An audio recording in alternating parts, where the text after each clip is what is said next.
মুখ্যমন্ত্রী মমতা বন্দ্যোপাধ্যায়ের জন্মদিনে তার দীর্ঘায়ু কামনা করে তৃণমূল কংগ্রেসের পক্ষ থেকে আজ বীরভূম তারাপীঠে মা তারার মন্দিরে ফুলের ডালি সাজিয়ে ও মুখ্যমন্ত্রীর প্রতিকৃতির চিত্র নিয়ে মা তারার গর্ভগৃহে প্রবেশ করলেন তৃণমূলের নেতা নেতৃত্বরা।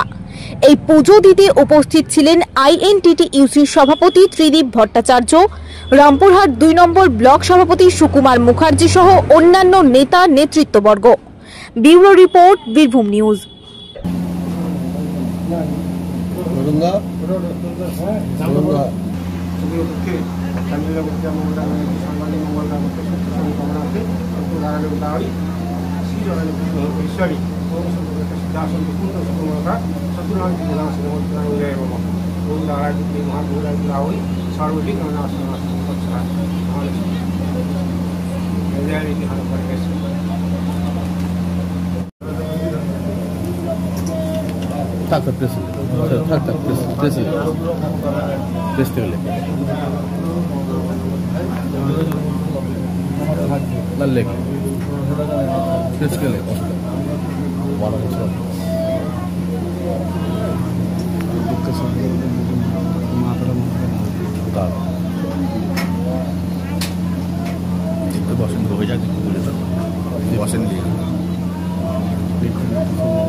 ভেতর লোক সব ক্লিয়ার করো, ক্লিয়ার করো, আমাদের সিএমের খুবই আছে।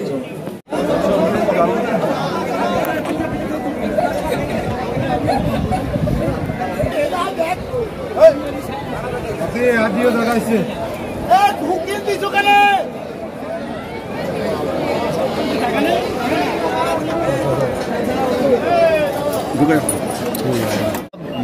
মমতা ব্যানার্জির জন্মদিন উপলক্ষে জন্মদিনে আমাদের জেলা সভাপতি অনুব্রত মণ্ডলের নির্দেশে মমতা ব্যানার্জির নামে মা তারার কাছে পুজো দিলাম।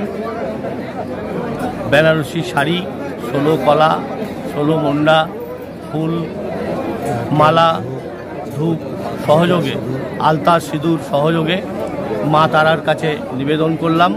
মমতা ব্যানার্জির দীর্ঘায়ু কামনা করলাম, নিরোগ শরীর এবং সুস্থ সবল দেহে যেন তিনি দীর্ঘদিন বাংলার সেবা করতে পারেন, আমাদের মধ্যে থাকেন, এই আবেদন নিয়ে, মিনতি নিয়ে মা তারার কাছে পুজো দিলাম। আমাদের জেলা সভাপতি অনুব্রত মণ্ডলের নির্দেশে আমাদের এখানকার ব্লক সভাপতি সুকুমার মুখার্জিকে সঙ্গে নিয়ে আমরা মা তারার কাছে পুজো দিলাম।